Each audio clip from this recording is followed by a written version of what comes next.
السلام عليكم صاحبي دمانتينبا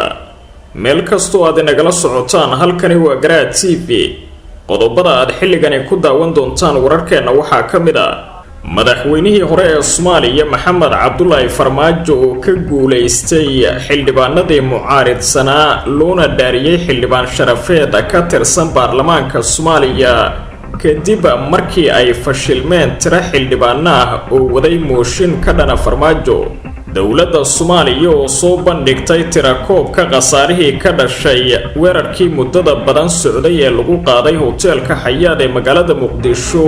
iyo su'aalo fara badan oo dul hoganaya taliska ciidanka booliiska ee dawladda Soomaaliya baarlamaanka dawlad goboleedka Jubbaland oo muddo kordhin ugu dhawaaqay madaxweynaha maamulkaasi Axmed Maxamed Islaan Axmed Madoobe iyo madaxweynaha maamulka Galmudug Axmed Cabdi Kaariye Qoorqoor oo daafuray golaha deegaanka degmada Caabudwaaq ee gobolka Galgaduud xilli ay xiisadii ka jirto arrinkaasi qodobadaasi iyo kuwa kale ayaa daawan doontaan haddii Allah awood leh raalli naga noqday diyaar garooba saaxiibayaal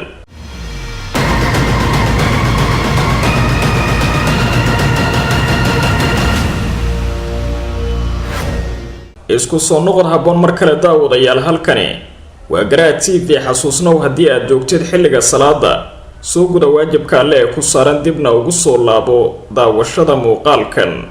aynu ku bilownay saaxiibayaal madaxweynihii hore ee wadanka Maxamed Cabdullaahi Farmaajo ayaa ka guuleystay tira xildhibaano ah oo ka tirsan baarlamaanka kuwaasi oo ka soo horjeeday in Farmaajo loo dhaariyo xildhibaan sharafeed aan dhicin oo ka tirsan baarlamaanka dawladda Soomaaliya kadib kulan ay baarlamaanku ku yeesheen magaalada Muqdisho xildhibaanada golaha shacabka ee baarlamaanka Soomaaliya ayaa kulan muhiim ah ku yeeshay xaruntooda magaalada Muqdisho kaasi oo lagu dhaarinayay madaxweynihii sagaalaad ee dalka Maxamed Cabdullaahi Farmaajo oo noqonaya xildhibaan abidkiis ku jira baarlamaanka sida uu qoraya dastuurka kumeel gaarka ah ee wadanka ugu horeyntii baa markii la furay kulankaasi waxaa hareeyay dood ay keeneen xildhibaano uu horkacayay siyaasiga Cabdiraxmaan Cabdishakuur Warsame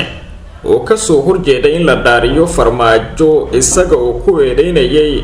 inuu xadgudubyo geystay muddadii uu xafiiska joogay isla markaana ahaa madaxweynihii sagaalaad ee wadanka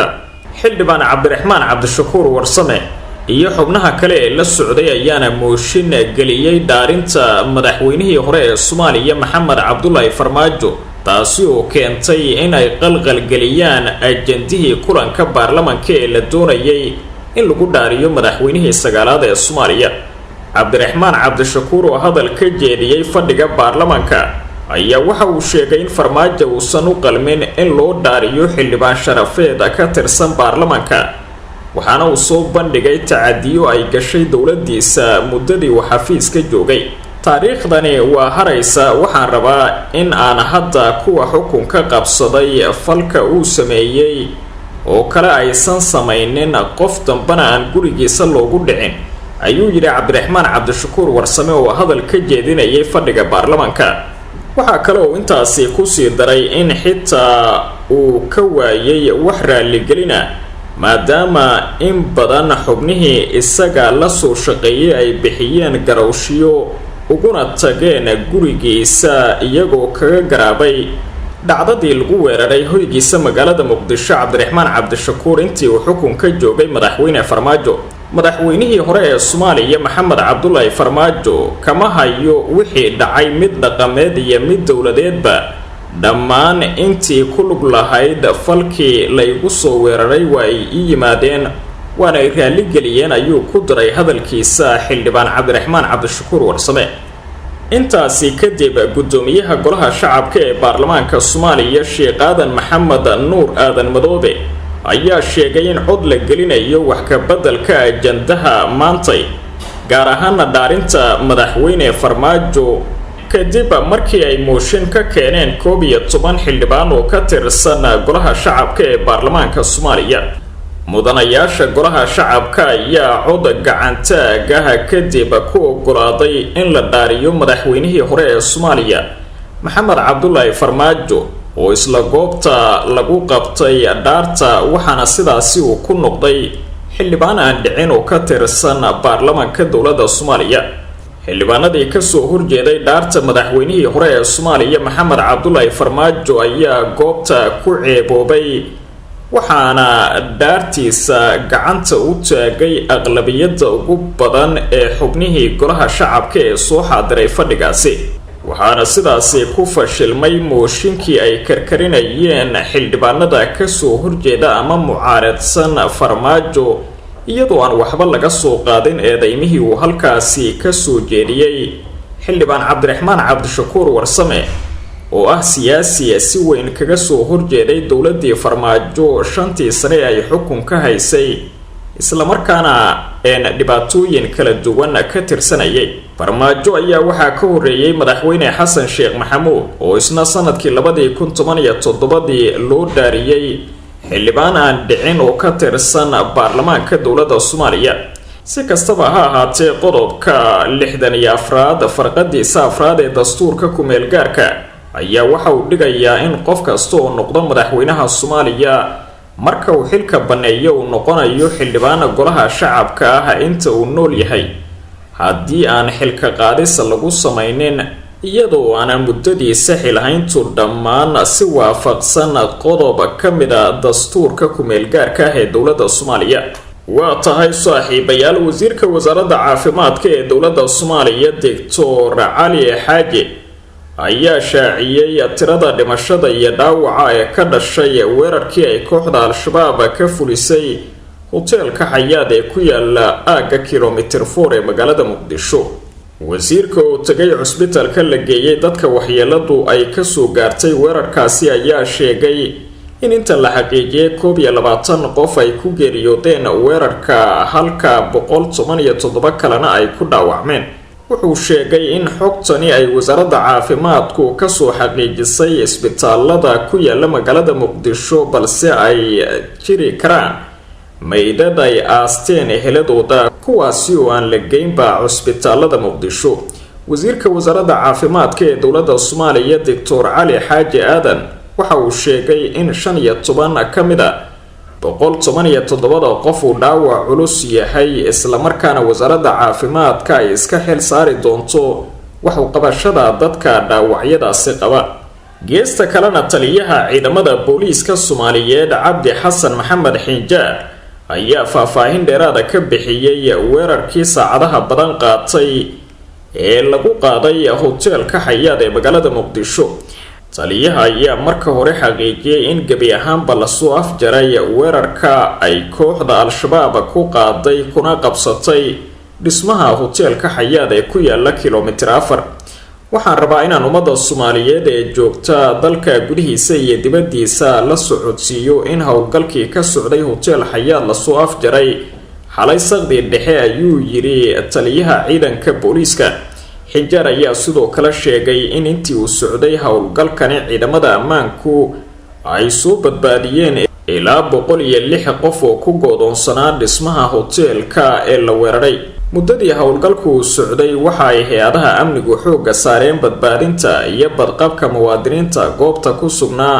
waxayna ku guuleysteen badbaadinta dad ka badan 106 qof oo ay ka mid yihiin caruur iyo haween ayuu hadalkiisa raaciyay taliyaha booliiska. dhinaca kalena taliyaha booliiska ayaa ka gaabsaday shaacinta khasaaraha ka dhashay isagoo sheegay in arrintaasi ay u daynayaan wasaaradda caafimaadka ee dalka. tirada dadka ay ku waxyeeloobay goobtaasi weerarkani waxa uu noqday kii ugu waqtiga dheeraa ee kooxda Al-Shabaab ay ku gasho dhismo ku yaala magaalada Muqdisho halkaasi oo iyagu ay sheegeen in ay ku dileen ilaa 40 qof oo iskugu jira qaybaha kala duwan ee bulshada, mas'uuliyiin, saraakiil iyo dad kale oo caadiya. dhinaca kale taliya Xinjaar ayaa shacabka uga digay inay ka agdhawaadaan goobta inta nadaafadda qolyaha qaabilsan ay meesha ka hagaajinayaan haraadiga iyo waxyaabihii kale ee la xiriira hubkii la adeegsaday. haddaba waxaa jira 3 su'aalood oo dul hoganaya mas'uuliyiinta dowladda Soomaaliya iyo taliska ciidamada booliiska loona baahan yahay inay ka jawaabaan. su-aasha koobaad waxay tahay maxay tahay sababta taliyaha booliisku uu warbaahinta ugula hadli waayay gudaha hoteelka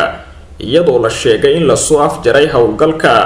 su-aasha labaad maxay tahay sababta ay booliisku ugu diideen saxaafaddu inay su-aalo weydiiso taliyaha ciidamada booliiska maadaama su-aalo badan oo shacabku ay u baahnaayeen in laga ogaado weerarkaasi ay doonaysay warbaahintu inay weydiiso taliyaha ciidamada booliiska ee dowladda Soomaaliya oo ku gacan sayray arrinkaasi. maxay ahayd sababta loo soo bandhigi waayay kooxdii weerarka fulisay meydadkooda maadaama horey loo soo bandhigi jiray dowladuna ay la wadaagi jirtay shacabka? mise shakiga la qabo ayaa run ah iyo in ay nolol ku baxsadeen kooxdii weerarkaasi fulisay sida ay horeyba usii sheegeen ururka al-shabaab oo tilmaamay inay nolol kaga baxeen goobta dagaalyahanadoodii galay. saddexdaasi su-aalood ayaa dul heehaabaya laamaha ammaanka ee dowladda Soomaaliya iyo mas-uuliyiinta kale ee dowladda. weerarkani ayaa ahaa mid saacado badan qaatay islamarkaana qaybaha kala duwan ee ciidamada ay u suurtogeli weyday inay si fudud kusoo afjaraan tiro faraku-tiris oo ka tirsan ururka al-shabaab oo gudaha u galay weerarkaasi iyadoo sidoo kalena la burburiyey hoteelka Xayaad oo ka hor weerarka ahaa mid aad u camiran iyo sidoo kale guryo ama hanti kale oo xitaa u dhaweyd hoteelka. galabnimadii jimcaha salaadii maqrib kadib ayaa qarax weyn lagu dhuftay hoteelka Xayaad oo ku yaala aagga xudunta u ah caasimadda ee la yiraahdo kilomitir 4 waxaana lagu weeraray daqiiqada isxigxiga hoteelka ilaa 4 qarax iyadoo markii dambe weerar toos ay gudaha ugu galeen dabley hubaysan kuwaasi oo toogasho toos ka dhex bilaabay gudaha hoteelka. waxaana weerarka in la soo gabagabeeyo ay qaadatay wax ka badan 30 saacadood iyada oo xilli dambe oo ay baxaysay maalinimada Sabtida amaba aakhirkeedii la gabagabeeyay weerarkaasi kadib markii ciidamada ammaanku ay rasaas culus ku garaaceen hoteelka burburiyeen qaybo badan oo kamid ah. kulan ka dhacay magaalada Kismaayo ee xarunta gobolka Jubbada Hoose oo ay yeesheen golaha wakiilada dowlad goboleedka Jubbaland ayaa muddo kordhin loogu sameeyay labada gole ee dowlad goboleedka ee kala ah baarlamaanka iyo fulinta Jubbaland. kulanka baarlamaanka Jubbaland oo ahaa fadhigii afraad fadhigiisa shanaad ee golaha wakiilada maamulkaasi ayaa ajandihiisu ahaa in wax ka bedel lagu sameeyo dastuurka Jubbaland waxaana kulanka goobjoog ka ahaa 58 mudane oo ka tirsan baarlamaanka maamulkaasi. baarlamaanka ayaa wax ka bedel ku sameeyay qodobka 28 iyo qodobka 7 ee dastuurka oo ka hadlaya muddaxileedka golayaasha dowlad goboleedka Jubbaland wuxuuna markii hore ahaa 4 sano haatanna waxaa laga dhigay 5 sano. taasi waxay ka dhigan tahay in muddaxileedka madaxweynaha hadda jooga Axmed Maxamed Islaan Axmed Madoobe uu ku ekaan doono bisha Agoosto 2024 halka la filayay in sanadka soo socda ee 2023 la qabto doorashada madaxtinimada ee maamulka Jubbaland. gudoomiyaha golaha wakiilada ee Jubbaland Cabdi Maxamed Cabdiraxmaan ayaa si rasmi ah ugu dhawaaqay natiijada kulanka iyo isbedelka lagu sameeyay dastuurka. horey waxaa sidani oo kale muddaxileedka 5 sano ka dhigay baarlamaanka Koonfur Galbeed muddo 1 sano ahna ugu daray madaxweynaha maamulkaasi Cabdicasiis Xasan Maxamed Laftagareen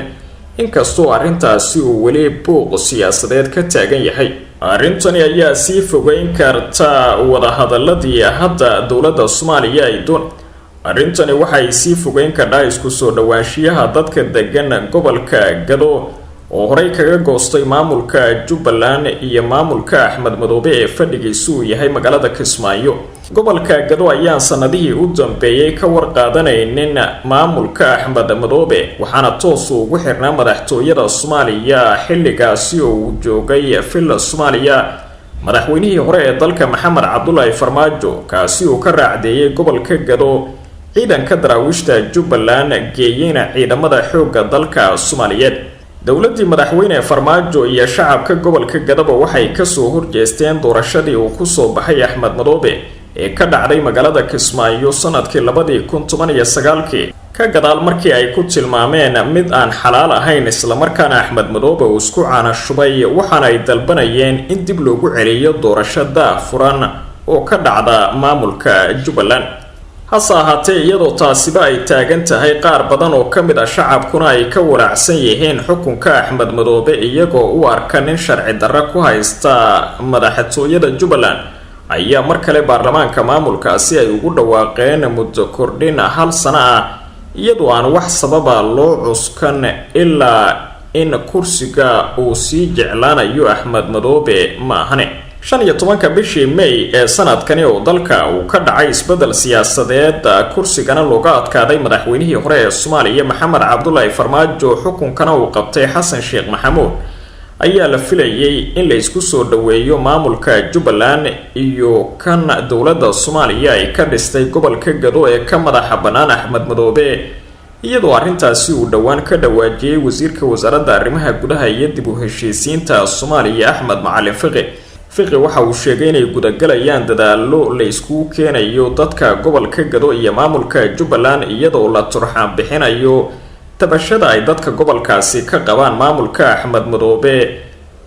si loo gudagalo howlaha dib u heshiisiinta dadka Soomaaliyeed. balse tani uma muuqato mid ay si kastaba u aqbali doonaan shacabka gobolka Gado oo markii horeba u arkay Axmed Madoobe nin aan qaab xalaala ku joogin kursiga madaxtinimada ee maamulkaasi. waa hagaag saaxiibayaal madaxweynaha dowlad goboleedka Galmudug Axmed Cabdi Kaariye Qoorqoor ayaa si rasmi ah u daafuray dhismaha golaha deegaanka degmada Caabudwaaq ee gobolka Galgaduud kadib munaasabad ay ka soo qayb galeen qaybaha kala duwan ee bulshada degmada Caabudwaaq taasi oo lagu qabtay magaalada Caabudwaaq. madaxweynaha ayaana uga mahad celiyay salaadiinta dhaqanka degmada Caabudwaaq sida wanaagsan ee ay u soo dhaweeyeen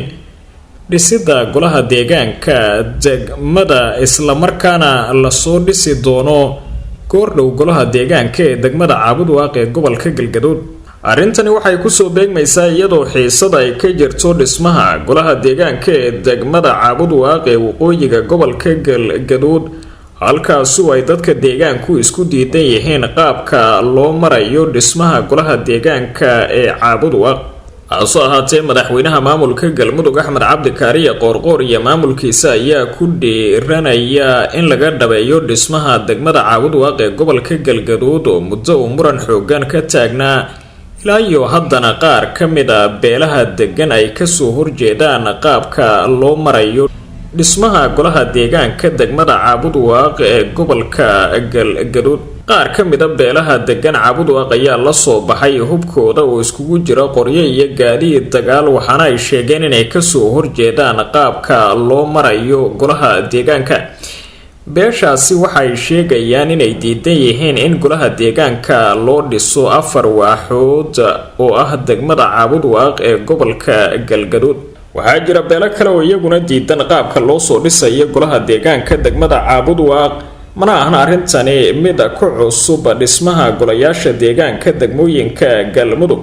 iyadoo arrintaasi ay horey kaga dhacday qaar ka mid ah magaalooyinkii bilowgiiba laga sameeyay golaha deegaanka. waxaa lagu soo bilaabay magaalada Gaalkacyo ee xarunta gobolka Mudug halkaasi oo muddo buuq ka taagnaa ugu dambeyntiina lagu heshiiyay dhismaha golaha deegaanka ee degmada Gaalkacyo iyadoo lagu xijiyay magaalada Cadaado ee gobolka Galgaduud taasi oo dhawaan la soo gabangabeeyay waxaana lambarka 3aad hadda la daafuray magaalada Caabudwaaq ee gobolka Galgaduud. ugu dambeyntiina madaxweynaha maamulka Hirshabelle Cali Guudlaawe Xuseen iyo wafdi uu hogaaminayo ayaa si diiran loogu soo dhaweeyay degmada Matabaan ee gobolka Hiiraan. madaxweynaha iyo wafdigiisa oo ka koobnaa wasiiro xildhibaano iyo mas'uuliyiin kale ayaa waxaa degmada ku soo dhaweeyay maamulka degmada saraakiisha hay'adaha ammaanka waxgaradka iyo qaybaha kala duwan ee bulshada. madaxweynaha ayaa maamulka iyo bulshada Matabaan uga mahad celiyay soo dhaweynta ballaaran ee ay u sameeyeen waxaana uu sheegay in maamulka Hirshabelle uu ka shaqeyn doono adeegyada horumarineed ee degmada Matabaan ee gobolka Hiiraan. madaxweynaha ayaa inta uu joogo degmada waxa uu kulamo la qaadan doonaa waxgaradka iyo qaybaha kala duwan ee bulshada magaaladaasi wararkii ugu dambeeyay Soomaalida ka gaan iyo ka gaan waa naga inta nabadgelyo.